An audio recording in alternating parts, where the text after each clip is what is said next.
ಹಾಗೆ ಟೆಂಪಲ್ ಬಗ್ಗೆ ತಾವು ಹೇಳಿದ್ರಿ, ಟೆಂಪಲ್ ಸೇವೆಗಳಿದ್ದಾವೆ. ಅದನ್ನು ನಾವು ಮುಜರಾಯಿ ಇಲಾಖೆ ಜೊತೆ ಕೆಲವು ಆಯ್ದ ದೇವಸ್ಥಾನಗಳ ಜೊತೆ ಒಪ್ಪಂದ ಮೊದಲಿಂದನೂ ಇದೆ.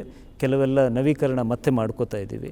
ಸೊ ಹಾಗಾಗಿ ಈಗ ತಾವು ತಿರುಪತಿ ಹೇಳಿದ್ರಿ, ಅದು ಕೂಡ ಅಲ್ಲಿ ಬಹುಶಃ ಆ ಸೇವೆ ಸೌಲಭ್ಯ ಇರ್ತದೆ. ಕರ್ನಾಟಕದಲ್ಲಿ ಶ್ರೀಕಂಠೇಶ್ವರ ನಂಜನಗೂಡಲ್ಲಿ ಪ್ರಖ್ಯಾತಿ, ಚಾಮುಂಡೇಶ್ವರಿ ಮೈಸೂರಲ್ಲಿ ಪ್ರಖ್ಯಾತಿ, ಧರ್ಮಸ್ಥಳ, ಉಡುಪಿ, ಕುಕ್ಕೆ ಸುಬ್ರಹ್ಮಣ್ಯ, ಬಳ್ಳಾರಿಯಲ್ಲಿ ವಿರೂಪಾಕ್ಷ, ಇವೆಲ್ಲ ಸುಮಾರು ಪ್ರಾಮಿನೆಂಟ್ ದೇವಸ್ಥಾನಗಳಿದ್ದಾವೆ ಅವರವರ ನಂಬಿಕೆಗೆ ಅನುಗುಣವಾಗಿ. ಬಟ್ ನಾವು ಮುಜರಾಯಿ ಇಲಾಖೆ ಜೊತೆ ಈ ಒಪ್ಪಂದವನ್ನು ಮತ್ತೆ ನವೀಕರಿಸೋ ನಿಟ್ಟಿನಲ್ಲಿ ಕೆಲಸ ಮಾಡ್ತಾ ಇದ್ದೇವೆ.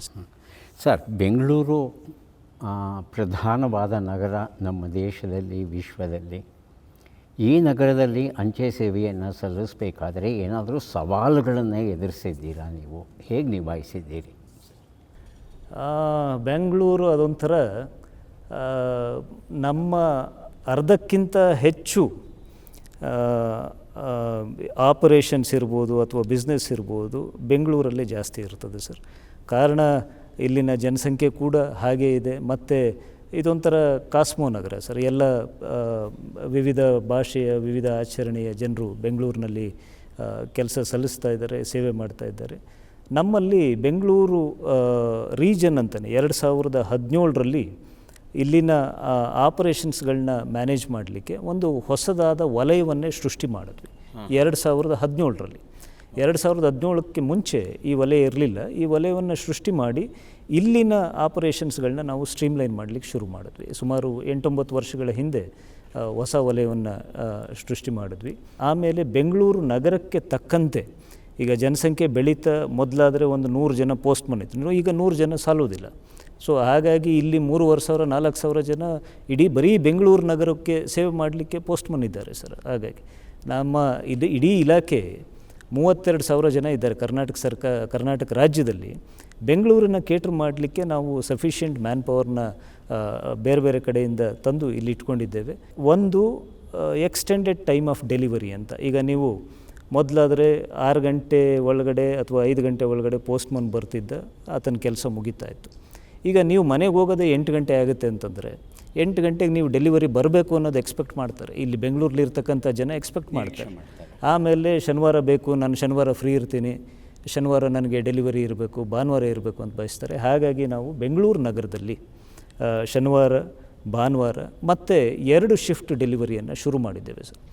ಮೊದಲನೇದು ಒಂದು ಅರ್ಲಿ ಮಾರ್ನಿಂಗ್ ಒಬ್ಬರು ಹೋಗ್ತಾರೆ, ಸಾಯಂಕಾಲ ಒಬ್ಬರು ಹೋಗ್ತಾರೆ, ರಾತ್ರಿ 10 ಗಂಟೆ 11 ಗಂಟೆ ತನಕ ಕೆಲಸ ಮಾಡ್ತಾರೆ ನನ್ನ ಸ್ಟಾಫ್ಗಳು. ಶನಿವಾರ ಕೆಲಸ ಮಾಡ್ತಾರೆ, ಭಾನುವಾರ ಕೆಲಸ ಮಾಡ್ತಾರೆ. ಇದು ಡೆಲಿವರಿ ವಿಷಯಕ್ಕೆ. ಬೆಂಗಳೂರಲ್ಲಿ ಸುಮಾರು 108 ಪೋಸ್ಟ್ ಆಫೀಸ್ಗಳಿದ್ದಾವೆ. 108 ಪೋಸ್ಟ್ ಆಫೀಸ್ಗಳು ಅಂದರೆ ಡೆಲಿವರಿ ರಿಲೇಟೆಡ್ ಪೋಸ್ಟ್ ಆಫೀಸ್ ಇನ್ನೂ ಜಾಸ್ತಿ ಇದ್ದಾವೆ, ಡೆಲಿವರಿ ರಿಲೇಟೆಡ್. ಸೊ ನೀವು 7 ಗಂಟೆಗೆ ಹೋದಾಗ ಕೆಲವು ಆಫೀಸ್ಗಳು ನಾವು ಏನು ಮಾಡ್ತೀವಿ, 5 ಗಂಟೆಗೆ ಕೆಲವು ಕ್ಲೋಸ್ ಆದರೆ 7 ಗಂಟೆಗೆ ಕೆಲವು ಕ್ಲೋಸ್ ಆಗುತ್ತೆ, ಕೆಲವು 9 ಗಂಟೆ ತನಕ.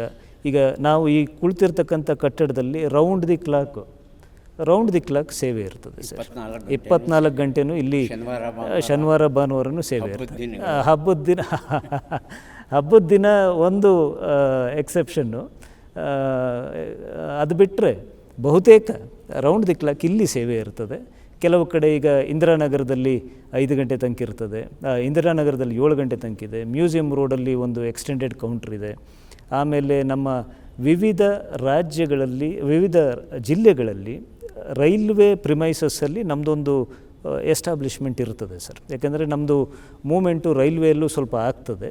ಅಂಥ ಕಡೆ ರೌಂಡ್ ದಿ ಕ್ಲಾಕ್ ಫೆಸಿಲಿಟಿ ಇರ್ತದೆ. ಈಗ ಮೈಸೂರಲ್ಲಿ ರೌಂಡ್ ದಿ ಕ್ಲಾಕ್ ಇದೆ, ದಾವಣಗೆರೆಯಲ್ಲಿ ರೈಲ್ವೆ ಯೂನಿಟಲ್ಲಿ ರೌಂಡ್ ದಿ ಕ್ಲಾಕ್ ಫೆಸಿಲಿಟಿ ಇರ್ತದೆ. ಸೊ ಹಾಗಾಗಿ ಬೆಂಗಳೂರಲ್ಲಿ ಈ ರೀತಿ ಮಾಡಿಫಿಕೇಷನ್ ಮಾಡ್ಕೊಂಡಿದ್ದೀವಿ ನಾವು.